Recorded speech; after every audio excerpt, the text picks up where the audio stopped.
And we have with us the Boomer, Norman Jr. Boomer Esiason has joined us. His New York Jets playing very well. And Boomer, this is a real first here. And as Kevin said, as big as it gets, we got both the New York quarterbacks with us. So thanks for joining us. Congratulations on that game today. Well, thank you very much. It was a total victory. As Phil will tell you, that our defense played terrific. They forced Drew into some bad decisions, but they took advantage of the fact that he was a young quarterback. We both remember what that was like. So I told Coach Parcells after the game that he has a great one. Good times are just ahead. Well, New York is leading the league, I guess, in blonde quarterbacks right now. The history of quarterbacks in New York, of course, Phil's been around a lot of years. You're a New York quarterback. You're from New York. Of course, you remember Joe Namath. Tell us about the feeling of playing quarterback in New York and the load you have to carry. Well, I know one thing. I wouldn't be as crazy as Phil and be here if it were a Giant game, I'll tell you that. But, no, playing here, there's added pressure. There's no question about that. I know that from growing up here, but I got a good team. I'm back with a coach that knows me and is going to put me in the best situation for me. I've been able to succeed because we have a good defense. I got Rob Moore's making some great plays for me. Got good running backs.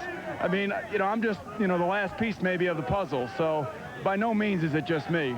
And I got to thank Boomer for coming to New York, too, because I've been here. It was my 15th year. I've never done one local commercial.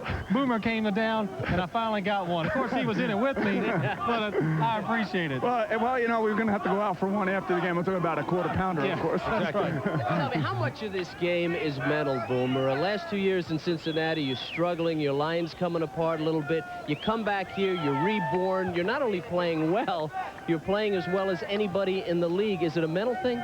I think it is a little bit, and I probably tried to take a little bit too much on last year, especially in Cincinnati with the new young coach. And fortunately enough for me at that time, David Shula gave me a lot of reign. He gave me the opportunity to absorb a lot, and I think I probably took on too much, and he kind of scaled it down for me as the season went on. And then finally it was just a matter of, could David Klingler handle it? If he could, then basically I was out the door, and that was fine with me because I knew eventually that was going to happen anyway. I just was very happy to hear that Mike Brown sent me here to Bruce Coslett and to back home. So in that light, I was very fortunate. Back to your family. You're 2-1 on the year. Many people here have been waiting a long time for the Jets to be a dominant team. You've played on dominant teams in Cincinnati. Can you honestly tell us, is this a team that can make some noise in the NFL? Is this a team, I know you're going to say you can get into the playoffs, is this a potential championship team? Well, we've only won 2 games. We're not here yet. Our fans are great. They're really loud right now, but we haven't arrived yet. We basically played a very young team, the Patriots, and won a game we felt like we should have won, and we won it like we wanted to win it very convincingly. But as far as, are we ready yet? I don't, we're there. We're not there yet. I mean, and next week's going to be a good test for us in Philadelphia. We got to get ready for them. Very physical team. Randall's playing great. We got him home here, so that's going to be a real good test for us. Yeah, I can't let you two guys get away.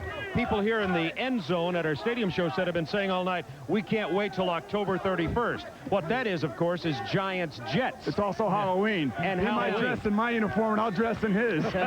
You're both blonde. Who would know, Well, he's older by 5 years. No, exactly. You always throw that in. I like how he does it. He always gets it in. That's good. Before we go away, Boomer, I know there's a very important cause in your mind that is in honor of your son Gunnar, called the Quarterback Challenge for Cystic Fibrosis.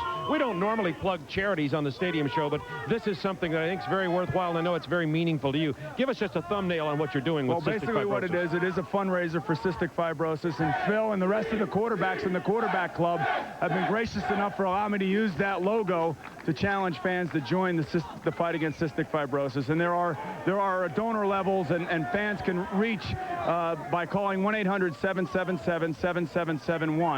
And it's a fight, and we're almost there. We haven't cured it yet, but my son's an inspiration to me, as all little children are with CF. So hopefully we can beat these things in the next coming years. Well, okay. Best of luck with it. Thank you very much. Just want to give Phil one more chance to give you any kind of pointer or advice on that October 31st game. Any pointers or anything? No, the way he played tonight, I think I'm the one that needs the pointers. So that was a great job, Boomer. Thank you very much, Phil. I appreciate it. Always good to see you. I see you. Looking good, too, by the way. Thank you. Boomer Esiason and Phil Simms. As Kevin said, this is as big as it gets in New York to get both of the quarterbacks from both of the New York winning teams on our stadium show. That in itself is a rarity.